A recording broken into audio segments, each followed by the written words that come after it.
parle trop. Eh oui, beaucoup trop. Et il devrait même éviter de chanter. Oui, je vais faire plein de vannes pourries, j'adore le couteau de cuisine, donc autant vous dire que ça va être violent. Hashtag Ken le survivant, allez voir les versions françaises pour ceux qui connaissent pas. Donc Dr Sleep de Bain, réalisé par Mike Flanagan, sorti le 30 octobre 2019, je l'ai vu au cinéma et en version originale. Et j'ai sous-titré cette vidéo, Mike Flanagan, se trompe-t-il ? On va voir un petit peu où je vais en venir a priori. Juste pour donner les petites informations de base sur ce film, c'est donc la suite, inattendue pour moi, du Shining, du film de Shining de Kubrick de 1981. Shining, pour ceux qui ne connaissent pas, qui est l'adaptation d'un best-seller de Stephen King, roi du livre d'effroi et d'épouvante, fin des années 70, début des années 80, même et très fortement dans les années 90, énormément de succès ce mec, toute sa vie d'ailleurs. Et pour donner un petit peu la tendance de ce film, dont je vais pas parler de Shining aujourd'hui, mais je vais m'expliquer pourquoi après. King n'était pas content de l'adaptation de Stanley Kubrick, mais en même temps il aimait bien le film. Je trouve ce paradoxe très intéressant. Je vous ai parlé, j'ai sorti aujourd'hui, je pense, ou hier, une critique définitive, entre guillemets, et ultime sur la saga Harry Potter, où je parlais justement de l'omniprésence de J.K. Rowling, qui avait eu ses bons côtés et ses mauvais côtés, et qui, selon moi, était au final, au vu de la fin notamment de la série, pas si positive que ça, mais j'y reviendrai à l'occasion. Tout ça pour dire, Stephen King n'aimait pas l'adaptation donc, mais était content du film. Je peux l'expliquer par deux choses assez rapidement, c'est que Stanley Kubrick avait travaillé sur Shining, visiblement, je ne sais plus si c'était une commande ou si c'était lui qui voulait le faire, si je me souviens plus très bien franchement du contexte. Je vous ferai un podcast sur Shining à proprement parler, mais je veux vous donner un petit peu mon état d'esprit, comment j'ai vu Dr Sleep, dans quel état j'étais, en étant complètement transparent avec vous et en affirmant clairement que je n'ai pas revu Shining spécifiquement pour cette review. Ça m'intéressait pas et que mon état d'esprit en voyant Dr Sleep était celui dont je vais vous parler là maintenant tout de suite. Donc de ce que je me souviens, a priori Shining était une commande que Kubrick voulait pas spécialement faire mais qu'il a accepté de faire à condition entre guillemets de le faire à sa sauce, ou tout du moins Kubrick de toute façon était un très gros caractère, il s'est pas cassé le cul à le demander, il l'a fait à sa sauce. Et il se trouve que le film s'éloignait quelque part assez subtilement du livre parce que il y avait quand même la base, l'explication de ce qu'est le Shining, et ainsi de suite, mais finalement, ça avait une présence, j'ai presque envie de dire, accessoire dans le film. Presque. Mais ça avait quand même c'était juste assez présent pour qu'on sache que c'était important dans l'intrigue, c'est le titre du film et tout, et finalement, le vrai sujet du film, c'était un film sur la folie, et sur une forme d'errance et d'angoisse, d'errance, d'absurde, d'angoisse, qui était très très réussie. Le film pouvant être très angoissant, à l'époque, moi c'est un film qui me faisait flipper, maintenant il faudrait que je le revoie, mais je m'en souviens vraiment comme un film très angoissant et globalement assez dingue, où on savait pas trop où on mettait les pieds, avec des images comme ça, assez exceptionnelles des images psychanalytiques, avec l'ascenseur, avec qui déverse du sang, des vagues de sang en plus, c'était complètement dingue comme effets spéciaux pour l'époque. Bien sûr, le coup des deux petites sœurs jumelles dans un couloir symétrique avec un principe, entre guillemets, de mise en malaise tout de suite. Ça a l'air un peu technique ce que je suis en train de dire là, mais pas du tout. Mettez-vous dans n'importe quel espace où vous avez une symétrie pure et vous allez avoir une sensation esthétique donnée. Certaines personnes vont avoir plutôt de l'angoisse, d'autres vont être impressionnées, d'autres vont être face à du sublime et être submergés d'émotions, mais on aura tous une émotion proprement parlée dans un lieu parfaitement symétrique. C'est tellement rare, c'est tellement antinaturel que l'œil le remarque quasi tout de suite, et ça provoque une émotion. Et dans le Shining de Kubrick, donc il utilise beaucoup ça, les symétries, pour créer vraiment une sensation de malaise, quelque chose de pas normal, de pas naturel, entre guillemets, nous choque l'œil tout de suite et nous choque donc les émotions. Bref, c'est un élément parmi d'autres, il faudrait que je revoie Shining pour en parler un peu mieux, et de toute façon, je ne suis pas du tout spécialiste de Stanley Kubrick, je vous renvoie tout de suite à la vidéo de Durandal, qui a sorti deux très grosses vidéos sur Stanley Kubrick, qui sont évidemment passionnantes, et où il va beaucoup plus loin que ce que je pourrais vous dire ici. Mais j'avais envie de vous en parler, j'ai pas regardé d'ailleurs ces deux vidéos de Durandal, j'avais envie de voir. À l'époque, j'ai su que Dr Sleep allait sortir. Je sais que Durandal est quelqu'un de très intelligent et de malin stratégiquement, donc il savait que s'il sortait les vidéos sur Kubrick avant la sortie de Dr Sleep, c'était une bonne idée, c'était simplement bien calculé en termes de timing, et c'est un mec très très malin à ce niveau-là, je trouve, faut vraiment le respecter là-dessus, il est très fort, au-delà de la qualité de ses analyses. Et du coup, je me suis dit, j'ai pas envie qu'on me fasse une analyse poussée et pointue, puisque les analyses que fait Durandal sont très intéressantes. Je vous conseille d'ailleurs de voir tous ces épisodes de Pourquoi j'ai raison et vous avez tort, qui sont excellents en général, vraiment très très très intéressants. Même s'il y a plein de trucs que je critiquerai où je suis pas forcément d'accord avec lui, mais c'est passionnant, c'est vraiment de l'argumentaire de qualité. Vidéo qui plus est. Avec un grand effort de didactisme, enfin bref, vraiment un mec à suivre sur YouTube incontestablement. Et donc bref, je ne voulais pas avoir une analyse trop poussée parce que je voulais garder la sensation que j'avais gardée de Shining pour voir Dr. Sleep. Et la sensation que j'en ai, c'est que c'était un film assez angoissé, assez incroyable, et en même temps, j'avais gardé avec le recul. Sur le moment, j'avais beaucoup aimé le film et tout, il m'avait fait flipper et tout quand j'étais gamin, puis je l'avais revu plus tard en étant toujours impressionné. J'avais pas revu donc Shining depuis mes 15 ans à peu près, et c'est un film qui m'avait laissé malgré tout l'impression que les personnages n'allaient pas très loin. C'est-à-dire que je trouvais pas forcément le personnage de Jack Nicholson très intéressant sur le fond, ni le rapport à sa famille. C'est pas là-dessus que le film était bon, et mine de rien, au bout d'un moment, ça me manquait un peu. Je trouvais le film angoissant, mais assez vain. Ça racontait finalement une histoire de famille où, grosso modo, il y a le père violent, et ça le raconte très très très très bien. Mais je sais pas, je trouvais que ça donnait rien pour moi, ça n'allait pas au-delà. C'était vraiment le traumatisme que laisse un être extrêmement violent dans ta vie, surtout quand c'est ton parent, ton compagnon, et ainsi de suite. Donc c'était à ce niveau-là très intéressant, une excellente utilisation du cinéma de genre. Je pense pas dire de bêtises en disant que Shining est au minimum un film culte et probablement un petit chef-d'œuvre, voire même un grand chef-d'œuvre du cinéma. Mais voilà, je reste un petit peu à quai de laisser, grosso modo, le film de genre sans, pas solution, pas résolution, mais simplement des ouvertures sur pourquoi on nous raconte ça, plutôt que de simplement, entre guillemets, simplement, je mets de gros guillemets à ce que je dis là, des guillemets en italique et en gras, comment dire, en nous laissant, grosso modo, simplement avec une angoisse. Et j'aime bien les films qui, quelque part, savent laisser l'angoisse exister, mais qui savent aussi envisager des pistes de réflexion sur le sujet. On parle pas de choses métaphysiques, là, on parle d'un parent violent. Donc c'est pas comme si qu'il y avait rien à y faire, rien à y confronter. Et là, en ce sens-là, le film de Mike Flanagan est plutôt intéressant, mais je reviendrai dessus assez. Donc voilà, Shining était un film assez dingue, un excellent thriller avec une couche de folie absurde et des images hallucinées, et même sans avoir revu récemment, c'est un grand film, quoi, unique et glaçant sur la question de la famille. C'est quand même très intéressant, Shining, bref. Et donc, je n'ai pas revu Shining, j'ai pas envie d'aller plus loin que ça, encore une fois, il y a d'autres gens sur internet qui ont certainement fait de meilleures analyses de Kubrick, de Shining, ainsi de suite, donc je vous y renvoie si vous voulez aller plus loin sur le sujet.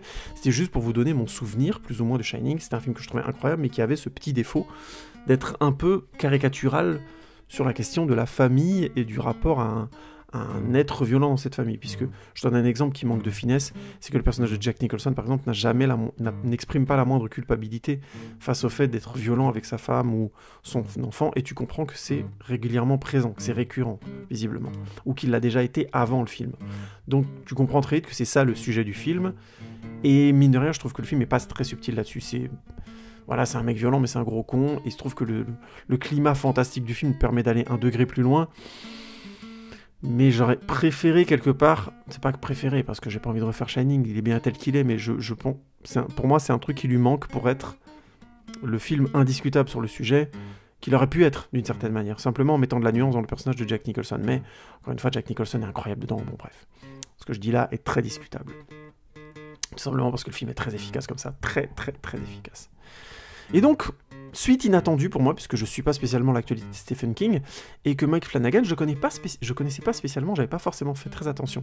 Il se trouve que c'est un réalisateur qui est en fait scénariste et monteur, c'est rare, mais il monte la plupart de ses projets. Il a monté pour d'autres réalisateurs, mais il a réalisé, écrit et monté ses films en général, si je dis pas de bêtises. Et j'ai essentiellement vu dans sa filmographie Dr. Sleep, dont je vais vous parler, et Ouija, les origines du mal, Origin of Evil, que je trouvais tout à fait sympa. J'en ai pas un excellent souvenir en détail, parce que je l'ai vu un peu comme ça, mais c'est un film que j'avais trouvé assez flippant, plutôt bien foutu, enfin voilà, j'ai pas trop grand chose à dire, il y a un truc sur encore une fois, sur une histoire de famille, visiblement c'est des sujets qu'il apprécie beaucoup lui, dans Dr. Sleep, dans Ouija et dans The Haunting of Hill House, dont je vais vous parler tout de suite. Mais grosso modo, c'est encore très intéressant ce rapport entre deux sœurs et cette fameuse planche de Ouija. Ouija, le film original qui s'appelle Ouija, était pas très intéressant, et Ouija, Origin of Evil, remontait le niveau clairement, était beaucoup plus intéressant que Ouija. Bref, tout ça pour dire... Un film, pour le coup, qui m'avait laissé une bonne impression. Il faudrait que je le revoie maintenant, puisque je constate que Mike Flanagan fait des choses intéressantes derrière. Donc je le revois, peut-être vous faire un petit podcast dessus, on ne sait jamais. Hashtag épisode gratuit, puisque voilà, quand t'as mis un réalisateur, c'est plus simple de faire des épisodes dessus. Un petit feignant que je suis. Hashtag putaclic. Bref. Et donc il a aussi fait, surtout il y a 2 ans, si je dis pas de bêtises, The Haunting of Hill House, une série qui a vraiment fait gros bruit, et qui a eu un excellent succès, série Netflix, si je dis pas de bêtises, et que j'ai pu voir, et donc qui est une très bonne série de peur. C'est une des rares séries à avoir réussi à me faire peur, mais avec un fond que je trouvais plutôt réussi. J'ai trouvé la série globalement plutôt bien écrite, et une vraie réalisation de peur viscérale, avec beaucoup de moments dans la série de grosses flippettes bien sympathiques à base de fantômes et de maisons hantées, de personnes hantées, puisque The Haunting of Hill House, pour faire court, c'est l'histoire d'une famille qui a vécu un moment très traumatique dans cette fameuse maison de Hill House, qui était une maison en fait que les 2 parents étaient en train de retaper, puisque les 2 parents étaient architectes, si je dis pas de bêtises, le mari et la femme. Et très très vite, dans cette maison, les différents membres de la famille ont vécu un souvenir traumatique, qui a vu notamment la mort de leur mère. Et on comprend très vite que ça leur a fait beaucoup de mal. Je crois qu'ils sont 2 frères et 2 sœurs. Il y a une des sœurs qui est constamment en fragilité, un des frères qui est devenu un gros toxicomane.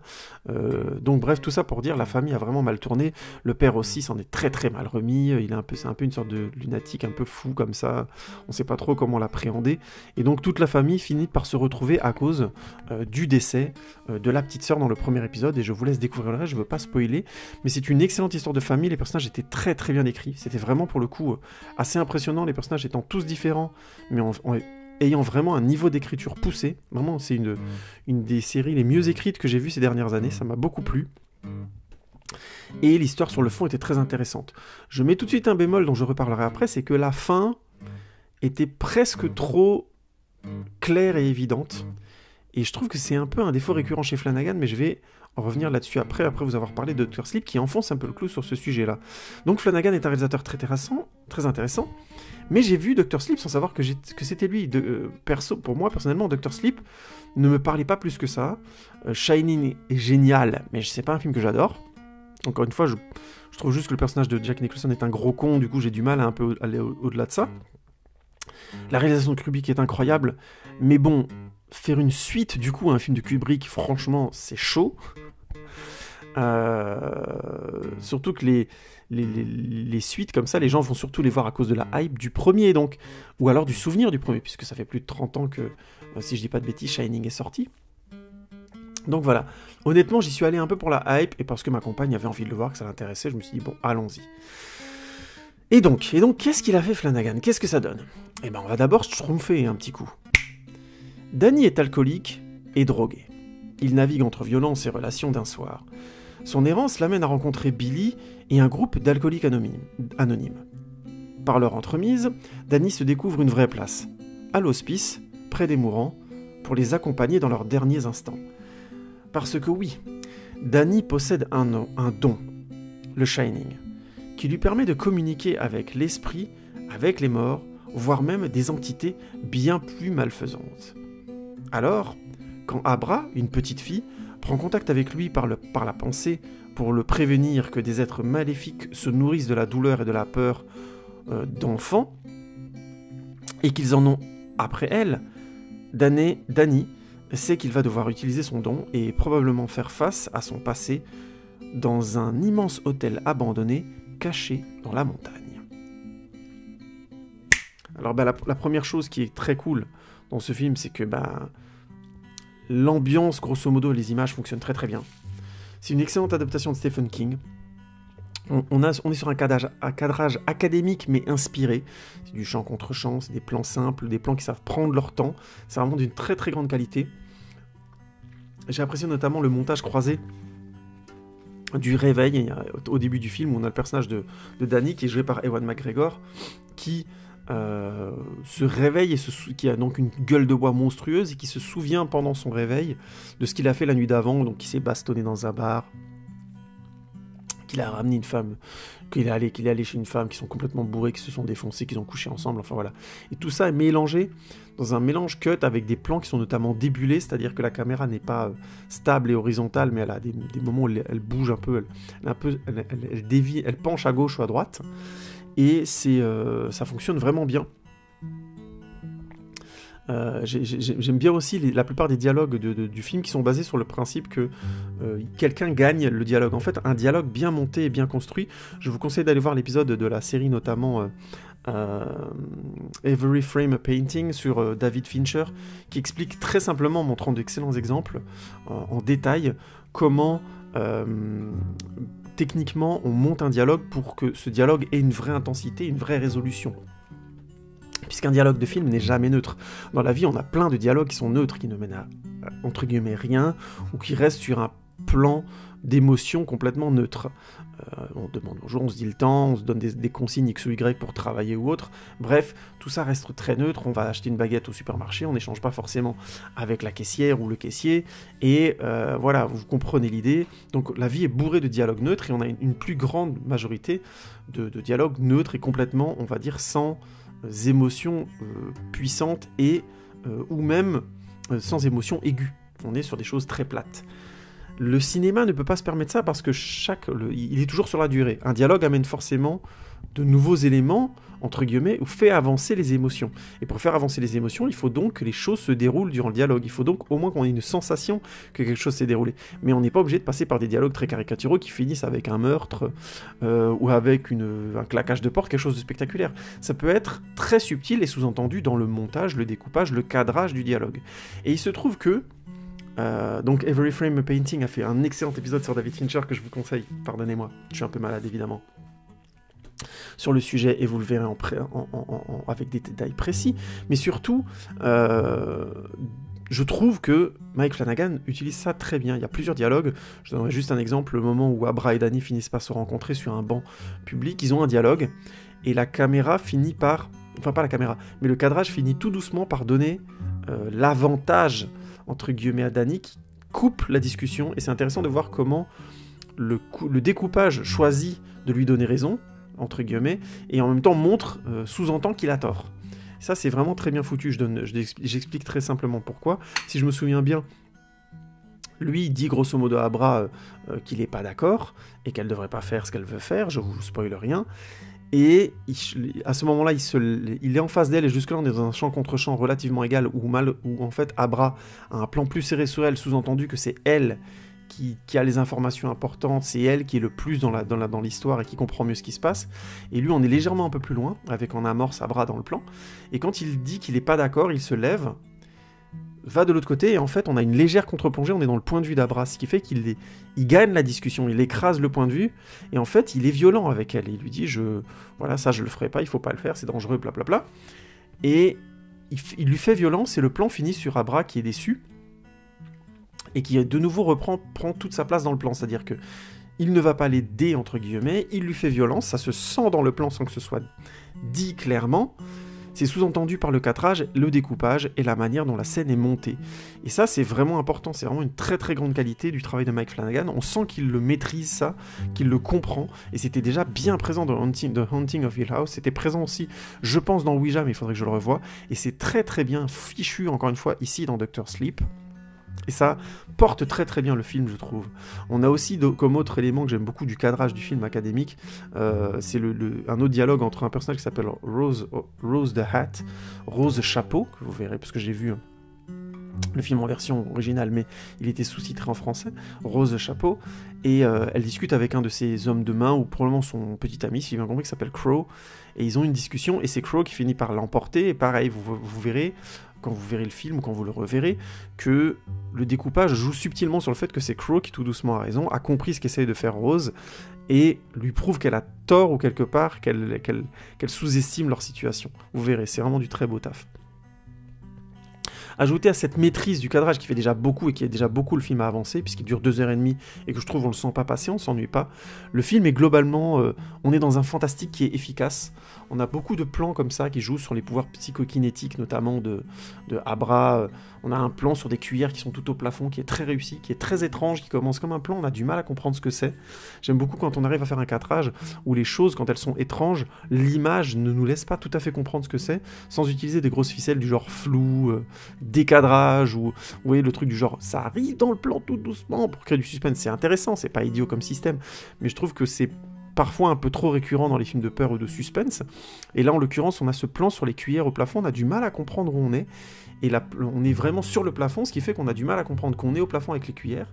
Et on a tellement aussi, du coup, que c'est un peu étrange, on a le regard un peu perdu.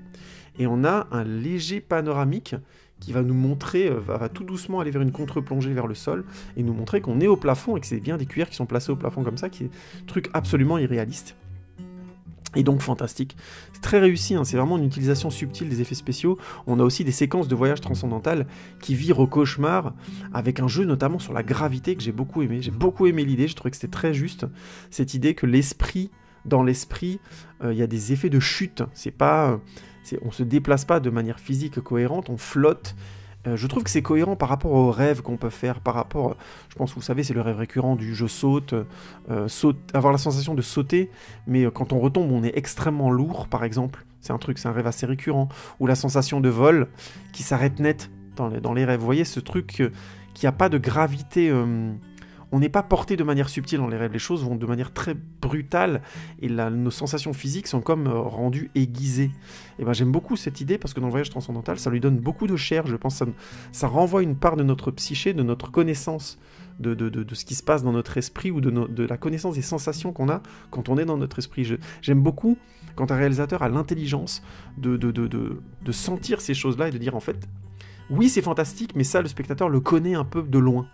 Et je pense que c'est important de réussir à remettre un peu de quotidien dans le fantastique pour que le spectateur s'y retrouve et soit pas constamment confronté à de l'irréaliste pur qu'il ne peut pas cerner, et donc pas cerner les émotions des personnages. Bref, scène de voyage transcendantal très intéressant, et notamment qui finit avec une sorte de gore que j'aime bien, le gore qui fait mal physiquement. C'est pas forcément des gros trucs du genre explosion de tête et viscères et autres, qui sont plutôt en général des choses utilisées pour rendre le film sympathique et drôle, mais plutôt pour donner une sensation de douleur avec des éléments très précis. Je veux pas spoiler, c'est vraiment bien vu. Les détails gore dans le film sont subtils et réussis, hein. Je vous passe les détails. J'avais noté dans mes notes de vous parler de ces détails physiques, mais j'ai pas envie. Vous verrez comment ça se passe et pour quel personnage. Je veux vraiment pas spoiler, ça marche bien. Et il y a quelques comme ça dans le film, quelques détails gore que j'ai trouvé plutôt réussis. Pas tous, mais il est vraiment bon. Il y a aussi, je trouve, une vraie intelligence dans les visions de l'esprit qui sont assez inventives. Je donnerai juste un exemple, c'est l'esprit d'une petite fille, et donc c'est donc sa chambre avec des casiers, des casiers, pardon, des tiroirs, tandis que l'esprit d'une femme, et notamment d'une femme très très ancienne, va être une cathédrale avec plein de vieux tiroirs. J'aime bien aussi cette intelligence de rendre par la psyché la personnalité d'un personnage dans la psyché duquel on se trouve. C'est subtil, c'est bien foutu, et je trouve que c'est globalement, visuellement, ça pourrait être kitsch, et le film a réussi à le rendre, je trouve, justement pas kitsch, ou d'aller au minimum de ce que ça peut être. C'est sûr que si on est plutôt du genre à pas aimer ce genre d'univers, à pas aimer l'univers de Stephen King, hein, tout simplement, on va être un petit peu hacké, je pense. Mais sinon, je trouve que c'est relativement subtil. Et puis on a tous les effets qui font un Stephen King, hein, les yeux brillants, des prédateurs, la violence faite aux enfants, etc., etc. Vraiment les clichés des films de Stephen King, la famille, qui est encore une fois le thème principal de ses films, de ses livres, qui est un thème extrêmement récurrent. Bref, c'est globalement une adaptation de très bonne facture de Stephen King, au niveau des images et des effets spéciaux. Il n'y a rien à dire, je trouve, à cet endroit-là. La musique, je l'ai pas forcément, je tiens juste à souligner que le thème du film m'a un peu sorti de l'esprit, mais par contre, il y a le retour du thème de Shining sur les images de Shining, donc une voiture qui serpente dans la montagne, donc de ce fameux plan qui commence Shining, cette séquence pardon qui commence Shining, et c'est très sympa de revoir ça au cinéma, c'est vraiment cool. Ça fait plaisir, et l'effet est toujours aussi efficace. C'est là que tu vois que Stanley Kubrick était quand même très très très en avance, puisque le même type de plan avec la même musique nous redonne la même sensation que l'époque, et je pense que même si on connaît pas le film original, c'est un plan qui fonctionne. Après, c'est pas très subtil, C'est pas forcément très subtil non plus. Je suis pas forcément fan de l'idée de pourquoi ils y retournent. J'aurais des trucs à spoiler, notamment sur la nature des menaces. Et il me semble étrange, quelque part, que Danny soit y retourné. Même si je comprends sa stratégie. Mais bon, à la limite, c'est un tout petit bémol, parce que je comprends où veut aller le scénario, et je comprends qu'on y aille, donc je veux pas trop faire mon sucré, comme on dit, #Camelot. Bref, et l'interprétation de McGregor est bonne, Ewan McGregor, je trouve. C'est vrai que, petite parenthèse, je l'ai jamais trouvé exceptionnel, moi, cet acteur. Je trouve qu'il est bon, voire très bon, ça va, hein.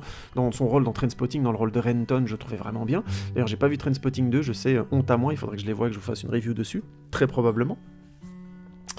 Mais j'ai jamais trouvé incroyable. Je suis toujours surpris de qu'il ait une aussi bonne carrière. C'est pas un acteur qui... Si vous avez un film où vous avez trouvé Ewan McGregor incroyable et que je devrais voir, envoyez-le moi, parce que je trouve juste que c'est un bon, voire un très bon acteur, il fait le taf.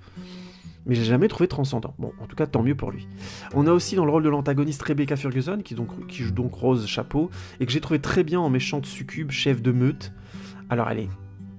Là, on peut commencer, elle est très bien, je trouve vraiment qu'elle est glaçante comme ça, par moments, il y a des moments dans le film, elle est vraiment bien. J'aime un peu moins dans la deuxième partie, et la troisième partie du film, c'est qu'elle devient, elle perd un peu en mystique, je trouve, mais dans la première partie, notamment, le film est très bien lancé par elle, et parce que la meute fait, mais j'en parlerai un peu après. Après, clairement, si on doit commencer à voir ce film tout doucement comme la suite de Shining, il est évident que Rebecca Ferguson, le personnage de Rebecca Ferguson, n'est pas aussi terrifiant, je trouve, que Jack Nicholson avait pu l'être dans Shining. Donc, comme c'est une suite, la comparaison se fait, et là, malheureusement, il y a une perte d'intensité. Pas aussi grande qu'on pourrait le croire, c'est pas du genre un mauvais film de peur face à un film culte, non. Il y a de vrais choix très forts dans le film qui font que les personnages de la meute et de Rebecca Ferguson sont vraiment flippants et inquiétants, mais de là à dire qu'ils atteignent le niveau d'angoisse et de violence et d'absurde et de perte où nous amène le personnage de Jack Nicholson, non, ça c'est clair.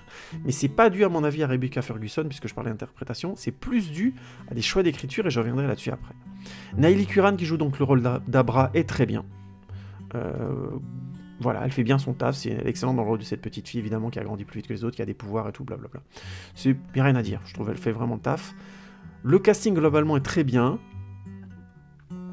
Et en même temps, c'est tout. C'est tout parce que ça reste la suite de Shining. Qu'on le veuille ou qu'on le veuille pas, le film se présente comme ça, il est la suite de Shining.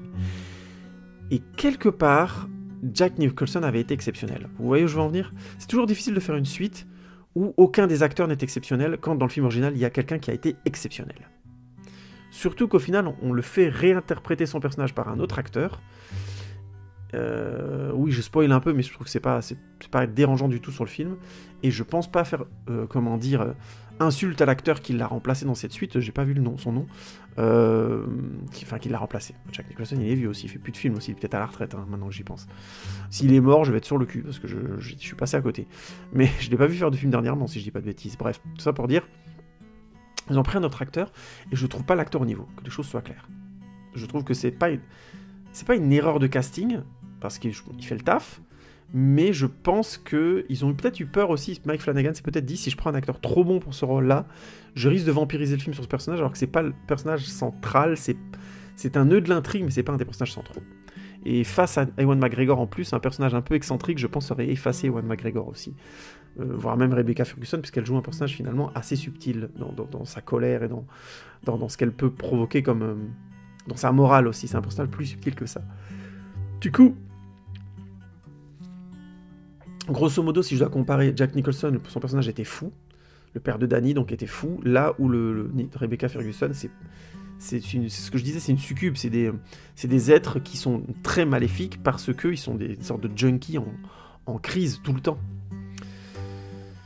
Donc voilà, ils sont tous bons, mais ça commence déjà à mettre un bémol, parce que tu te dis, à l'époque, j'avais été marqué par Shining.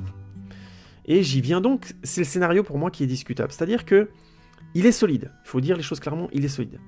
L'histoire pose bien les personnages, on a 2h30 que j'ai trouvé bien pleine et efficace, je trouve qu'on s'ennuie pas, même si j'ai un petit bémol sur la dernière partie, mais j'y reviendrai après. grosso modo, je trouvais que le film fonctionnait bien, avait un rythme très solide, et on sent vraiment le talent, le fait que d'abord et avant tout, Mike Flanagan est monteur, et sait mettre de la tension, sait couper quand il faut, c'est un vrai talent, ça. Moi, j'ai mes petites théories sur le montage et tout, mais je suis pas monteur. Un monteur, c'est quelqu'un qui sait raconter et mettre en histoire. Et on sent vraiment que Mike Flanagan sait le faire. Il faudrait que je vérifie, mais je serais pas surpris du tout qu'il ait fait le montage de toute la série The Haunting of Hill House, voire même la grande majorité. Le scénario se permet aussi, puisque je parle du scénario, des scènes bien malaisantes, bien malsaines, et qui sont assumées à 100%. Notamment, je spoil, de torture d'enfants. Je vous dis pas trop comment, mais vous allez voir. J'ai trouvé que c'était efficace et plutôt glaçant comme scène. C'est pour le coup vraiment déviant, on est surpris, on se dit wow, d'accord, ok, ça franchit vraiment un cap de violence. Et comme c'est la suite de Shining, tant mieux, parce que c'est vraiment une des très très grandes qualités du film, c'était d'être allé jusqu'au bout de cette idée-là, que la meute sont intéressés notamment par des gens, vous verrez pourquoi je veux spoiler rien, et c'est essentiellement intéressé par des enfants, et c'est vraiment glauque, c'est un groupe d'adultes qui torturent un gosse, et c'est vraiment violent. J'ai trouvé la scène très intéressante. Est-ce qu'elle est aussi traumatique qu'elle le pourrait ? Non, je pense pas. Je pense qu'il a quand même modéré un peu la chose. Alors, j'ai pas vu si le film était PG-13 aux États-Unis, mais je serais pas surpris qu'il ne le soit pas. Parce qu'il y a des détails gore, mais en même temps, je sens dans le montage de cette séquence, dans la manière dont Flanagan l'a tourné, qu'il ne voulait pas basculer dans le choc psychologique pur. Il aurait dû, je pense, parce que je pense que c'était une... Shining se permettait de le faire, et donc comme c'est la suite, je pense qu'il aurait pu spirituellement, entre guillemets, garder cette importance. Il l'a pas fait, ça reste une scène dérangeante, franchement, c'est plutôt sympa. On n'est pas au niveau du viol dans Irréversible de Gaspard Noé, on n'est pas au niveau du malaise qu'on a pu avoir sur les films de Darren Aronofsky, comme Requiem for a Dream et tout. Mais je pense qu'il y avait la matière pour, c'est ça que je trouve un peu dommage. Nonobstant, c'est une scène que je trouve vraiment une vraie qualité du film. Ça augmente tout de suite la menace de cette meute, leur immoralité, leur nature, enfin ça fonctionne très bien, et Rebecca Ferguson dans la scène est excellente. J'insiste, elle est excellente, mais je veux vraiment pas spoiler pourquoi.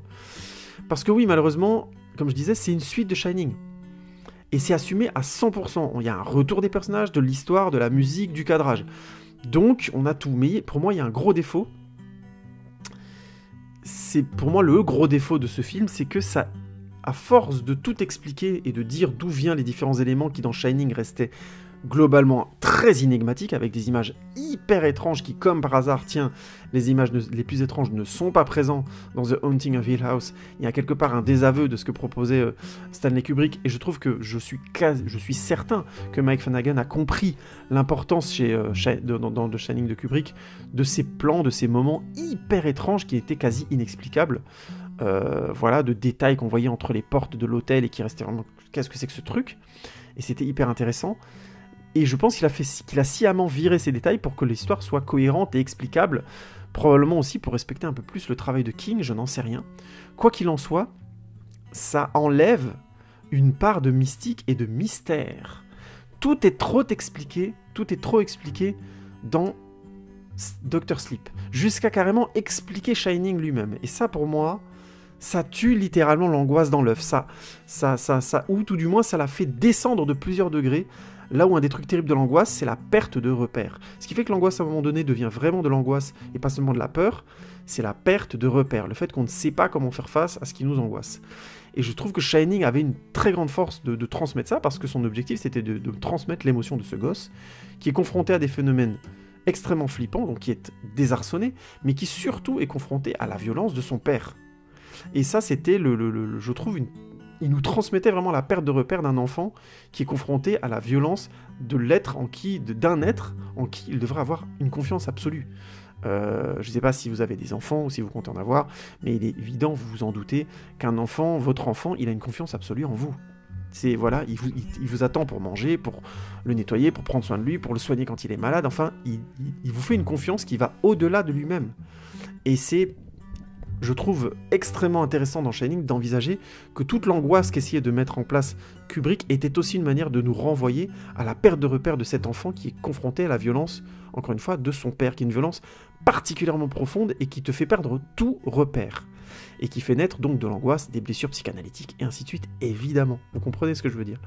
Et en expliquant tout, Dr. Sleep désarçonne littéralement cette idée d'angoisse, là où Shining justement était angoissant parce qu'il voulait nous désarçonner. Il était étrange et choquant. En expliquant trop, en fait, Dr. Sleep devient, en comparaison, un train fantôme de luxe. Un excellent train fantôme, de qualité, vraiment, c'est vraiment bien. Encore une fois, les deux films s'imbriquent vraiment bien, et en termes de scénario, voire même d'ambiance, c'est quand même dingue. Mais en termes de radicalité, il y a une vraie différence entre Shining et Dr. Sleep. L'un n'a pas peur de se perdre et de perdre le spectateur, quand l'autre veut sans cesse prouver au spectateur que tout est cohérent. Et du coup, c'est pas un long épisode, parce que je pense pas que j'ai besoin de faire un très long sur ce film, j'en arrive déjà à ma conclusion. Dr. Sleep est un vraiment bon film en soi. On a une sensation alors, je mets une parenthèse, je trouve que la fin est légèrement expédiée, et la fin du personnage de Danny est un peu forcée. Ce qui me renvoie aussi du coup à la fin du personnage de Abra, que je trouve un peu contradictoire, un peu. Je vous passe les détails, mais si les créatures ont été, je mets de gros guillemets, brûlées, pourquoi, grosso modo, on en retrouverait plus tard. Enfin, vous verrez ce que je veux dire, je ne vais pas spoiler plus que ça, mais ceux qui ont vu ont compris ce que je veux dire. Donc j'ai un peu de mal avec la fin de Danny, qui fait une fin en cascade avec Abra, que je trouve aussi... Je comprends l'idée, mais j'ai pas trouvé ça très juste, que ce soit cet esprit-là qui soit encore présent. Bref, j'ai pas trop compris ça. Bref, nonobstant cette fin qui est pour moi un peu discutable, un petit peu, parce que je parle vraiment de la fin, la conclusion de l'histoire est intéressante, hein. Je trouve que c'est vraiment un film bon en soi, avec des grands points forts. La scène de torture est crédible, elle crédibilise à mort la menace de la meute et des méchants du film, et je trouve que c'est très cool, ça met vraiment de l'attention dans le film. Leur caractère de monstre horrible est très réussi, je trouve que c'est une vraie réussite du film, ce sont des monstres. Ça fait plaisir de voir un film de monstres qui a réussi à donner de la densité à ses adversaires, tout en leur donnant de l'humanité, mais en même temps en les gardant au niveau du fait qu'ils sont inacceptables. C'est vraiment une qualité, et ça augmente globalement la qualité, déjà les qualités techniques de cinéma de Dr. Sleep, le scénario, le cadrage, les effets spéciaux, enfin vraiment, il y a le montage qui est vraiment de très très bonne qualité, de très bonne facture. Bref, le gros point faible, c'est que Shining, c'est la suite de Shining, et Shining racontait moins de choses, moins bien probablement, je trouve, mais il reste 1000 fois plus perturbant, 1000 fois plus. Alors, ça se discute hein, moralement. Est-ce qu'un film perturbant qui manque d'éléments de compréhension n'est-il pas une blessure inutile pour le spectateur ? Je vous renvoie à mon point de vue, j'ai déjà expliqué dans d'autres vidéos, j'adore le cinéma de genre et j'adore le cinéma d'angoisse. Par contre, je suis hyper violent avec les films qui se contentent de transmettre de l'angoisse sans expliquer rien du tout et sans l'assumer jusqu'au bout. Ça, par contre, je trouve ça pas possible. Si tu fais un film d'angoisse et tu amènes le spectateur dans des états extrêmes, parce que tu sais comment faire, parce que tu franchis un cap scénaristiquement, techniquement, que le grand public n'est pas prêt à franchir et que tu vas encore plus loin et que tu vas au bout de ta démarche et que du coup le film devient perturbant, angoissant, au plus haut point, et intense en plus, donc vraiment créant du malaise, il faut que tu contrôles où tu vas. Tu peux pas te contenter de rester là-dessus et de dire aux gens, mais en fait, c'est, voilà. Grosso modo, ça revient à dire, je voulais vous blesser parce que vous le méritez. Et je trouve que ça, c'est moralement pas tenable. Oui, moi, je mets de la morale dans le cinéma et j'ai pas honte de le dire. C'est difficile, c'est un débat complexe, il y a des tas de fois où je me gourre et tout ça, mais il y a de la morale dans l'art. C'est très intéressant d'en discuter, et c'est peut-être même là-dessus qu'on devrait discuter le plus. Il me semble, surtout quand les films tentent des choses radicales. C'est pour ça que je suis le premier à appeler à ce qu'il y ait un cinéma singulier et que les gens fassent des films singuliers, mais en même temps, ouais, je suis le premier aussi à tomber sur un film singulier qui, selon moi, est moralement à côté de la plaque. Je vous renvoie à la critique notamment que j'avais fait le dernier train pour Busan où je parle un peu de ça, mais je pourrais parler d'autres films, je ferai à un moment donné un après-le-film là-dessus, sur ce que j'entends sur cette question entre guillemets morale dans le cinéma de genre. Hashtag je suis un fasciste, hein, puisque je suis en train de vous dire c'est comme si pas comme ça, bien sûr. Hashtag Hitler avait raison, merci pour la Shoah. Non, je déconne, je blague. J'adore l'humour noir, donc excusez-moi. C'était complètement gratuit, mais tout ça pour dire... Je dis ça, mais j'ai bien conscience qu'il faut se permettre de faire ce qu'on veut. C'est très important aussi que les créatifs fassent ce qu'ils veulent, qu'on les laisse aller au bout de leur truc, c'est tout. Moi je dis que juste une fois qu'ils sont arrivés au bout, il faut aussi qu'ils aient la capacité de recevoir la critique, moi le premier, hein, puisque je fais des films, je suis un des Playmobil dans mon évier, mais je fais des films, et je tente des choses, et j'essaie d'aller au bout des choses, j'y arrive pas toujours, des fois c'est trop mou, des fois c'est trop mal fait, machin, blabla, j'ai mes défauts, mais je dois être... À partir du moment où je mets le film à l'accessibilité du tout à chacun, je dois être capable d'entendre les critiques, et d'avoir des débats contradictoires, et d'admettre qu'il y a des endroits où j'ai pu me planter, j'ai pas forcément raison, j'ai pas forcément compris ce que je voulais faire, et c'est ça que je voulais dire. Ça arrive aussi, ça arrive dans tous les films, et c'est un débat moral qui devrait avoir lieu plus souvent, parce que c'est là-dessus qu'on se construit socialement les uns avec les autres. Et je trouve que dans, notamment Shining, encore une fois, c'est une critique que je fais vraiment sur le fond, je trouve que le film n'a pas grand-chose à dire finalement sur la famille. Il prend le contexte de la famille pour nous transmettre une angoisse qui est très intéressante, il nous donne à vivre le choc émotionnel d'un enfant confronté à la violence de son père, et ça c'est plutôt cool, c'est très intéressant à vivre, mais le film va pas au-delà, et j'insiste, Dr. Sleep a l'intelligence de dire, bah du coup, moi, je vais résoudre ça, puisque Shining ne le résolvait pas, ce qui est très intéressant. Et il le résout en plus de manière subtile. Je ne spoilerai pas comment, mais je trouve que c'est très subtil. On est très très loin, je vous le dis tout de suite, du happy ending. C'est beaucoup plus compliqué que ça. Et là-dessus, encore une fois, Dr. Sleep est vraiment très bon. Nonobstant, je serai le premier à critiquer des films de peur, des films d'angoisse, ainsi de suite, des films limites, qui ne vont nulle part, entre guillemets. Et je trouve qu'il y en a souvent. C'est les fameux films qui te font des bad endings sur des films où le suspense est réussi, parce qu'ils ont envie de faire une bad ending. Je vous renvoie à un film qui s'appelait Life. Je sais plus comment ils ont appelé ça en film, c'est le film où Ewan McGregor, pas du tout, qu'est-ce que je raconte, Tom Gillianol, n'importe quoi, Jake Gyllenhaal, excusez-moi, je suis fatigué, heureusement c'est bientôt la fin, la fin de ma vie, évidemment, puisque je vais me suicider, évidemment. Non, je déconne. Donc, tout ça pour dire, c'est bientôt la fin de ce podcast, heureusement. Donc avec Jake Gyllenhaal et mon copain Deadpool, Ryan Reynolds, ils sont dans l'espace et ils vont découvrir une forme de vie extraterrestre. Film de peur plutôt pas mal, globalement, que j'avais bien aimé, avec une fin mais complètement forcée. Oui, j'ai un peu spoilé, hein.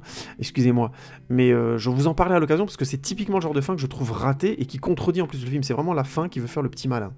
Je reviendrai là-dessus à l'occasion et je pense qu'il faut, quand on réussit à transmettre de l'angoisse au spectateur, il faut pas faire ça. J'y reviendrai. Mais grosso modo, le fait de tout expliquer, je reviens à Mike Flanagan, le fait de tout expliquer, c'est un défaut qui est récurrent chez lui, je trouve, parce que c'était déjà présent dans The Haunting of Hill House. La série est très flippante, mais dans les derniers épisodes, l'avant-dernier et le dernier, on explique tout, on justifie tout, et du coup, ça tue, je trouve, l'angoisse que la série pouvait laisser, et le questionnement que porte une œuvre qui crée de l'angoisse, parce que une œuvre de peur, qui utilise la peur, l'angoisse notamment, interroge notre rapport à des angoisses qui sont naturelles dans la vie de tous les jours et qui sont irrésolvables. C'est-à-dire la peur de Dieu, de la mort, de l'infini, de sublime, etc., etc. Tous ces sujets sur lesquels on n'a aucune prise réelle et sur lesquels on fait que glisser alors qu'on essaie de comprendre des choses. On est face à des angoisses irrésolvables. Face à la mort, on met souvent Dieu. Face à Dieu, face à l'infini, on met souvent Dieu aussi. Face au sublime, on met l'art. Vous voyez ce que je veux dire ? Parce qu'on se protège quelque part de questions qui sont particulièrement vertigineuses, psychologiquement parlant, et qui nous désarçonnent et qui nous enlèvent beaucoup, voire quasiment toutes nos certitudes. Du coup, et c'est là où je veux en venir, quand un film qui veut interroger la mort et l'après la mort notamment, je pense qu'il devrait, enfin il peut, mais il devrait, je pense, je pose la question, laisser une absence de réponse au moins par endroit. Des vides, entre guillemets, pour laisser la place au spectateur, laisser la place au vide, laisser la place à des questions auxquelles le film ne peut pas répondre. Si le film dit, bon, bah la vie, la mort, c'est comme ça, c'est après, c'est comme si, il tue littéralement tout son trajet d'angoisse et tout ce qu'il essaie de nous faire travailler comme débat émotionnel naturel. Vous voyez ce que je veux dire ? Je vais essayer de résumer simplement. Quand on commence à aborder des questions de l'ordre des angoisses fondamentales de l'être humain, il ne faut pas y répondre dans un film comme si, alors voilà, la réponse à Dieu, c'est Dieu existe et c'est Morgan Freeman. Vous voyez où je veux en venir ? Ça appauvrit tout, parce que nous, dans la réalité, on n'a pas répondu à ça. Il vaut mieux que le film n'essaie pas de répondre à ça, mais de nous donner des éléments pour réfléchir à ça. Or, quand tu réponds à tout, tu tues la réflexion. Tu dis, bon, tu sors du film en disant, putain, j'ai eu des petites peurs, tout ça, c'était flippant. Comme je dis, c'est un train fantôme de luxe parce que Mike Flanagan sait très bien le faire. Mais tu dis clairement, il n'y a pas à réfléchir dessus, c'est réglé. Et je trouve que c'est dommage parce que le film est bourré de subtilité, encore une fois, dans les rapports sur la famille, aussi dans The Haunting of Hill House et aussi dans Dr. Sleep, on a de vraies subtilités. Tout n'est pas résolu de manière évidente. de manière classique. Alors un peu trop, je trouve, dans The Haunting of Hill House, un peu plus subtilement dans Dr. Sleep, le rapport à la famille est plus violent, vous verrez, je ne veux pas déflorer ça. Et donc sans cela, sans cette tendance un peu à trop répondre à mon sens, Mike Flanagan a un vrai sens de la peur, une écriture des personnages que je trouve belle, voire très belle. Franchement, j'aime beaucoup le rapport notamment à l'alcoolisme. C'est un des rares films que j'ai vu aborder l'alcoolisme de manière aussi subtile. J'aime beaucoup comment le film le montre et en parle. Mais je trouve qu'il gagnerait encore, Mike Flanagan, à devenir meilleur en faisant confiance à des fins ouvertes, au fait que l'angoisse, il y a un certain niveau d'angoisse qu'on peut laisser chez le spectateur et que le spectateur a de toute façon. Donc il vaut mieux assumer cette part d'angoisse et essayer non pas d'amener des réponses, mais d'amener des éléments pour que le spectateur puisse y répondre lui-même, se faire sa propre idée. Parce qu'au final, la mort, Dieu, l'infini, le sublime, tout ça c'est personnel, c'est intime. Et un film ne va pas répondre à ça. Il va vous apporter des questions en plus, peut-être plus subtiles que celles que vous auriez pensé à vous poser. C'est là où l'art est intéressant. Il rapporte des questions, il affine les questions, mais il ne donne pas de réponse, parce qu'au niveau de l'intime, il n'y a pas de réponse toute faite à faire. Et en plus, c'est dommage de ne pas utiliser le genre du film de peur pour ça, parce que des fois, dans le cinéma, et notamment dans le cinéma de peur et d'angoisse, pas de réponse, c'est la bonne réponse. Je vais m'arrêter là-dessus parce que c'est une bonne fin. Je vous remercie beaucoup pour votre écoute. Je vous conseille d'aller voir Dr. Sleep, que j'ai trouvé vraiment bien, perso. J'ai passé un bon moment. Et n'hésitez pas à tweeter, Instagrammer, Facebooker, me dire ce que vous avez pensé de ce film, parce que je trouve qu'il était tout à fait sympathique, nonobstant le fait qu'il amoindrit peut-être un peu Shining. Du coup, bon, je comprends qu'il soit critiqué aussi, et c'est normal. Je pense que Mike Flanagan a assez bien assumé sa démarche pour pouvoir l'assumer ensuite. Mais tout ça pour dire... N'hésitez pas à me dire ce que vous en avez pensé, à avoir des débats. Il y a eu des débats très intéressants sur notamment Zombieland qu'il faut que je voie et je vous ferai un retour dessus. Des gens qui ont aimé, des gens qui ont adoré, d'autres qui ont détesté, qui ont trouvé que c'était irregardable. Donc je vais mater ça et je vais trancher. Le juge va frapper. Bref, merci encore beaucoup pour votre écoute et on se retrouve bientôt pour un nouvel épisode de HO. Salut les amis, à bientôt, ciao ciao.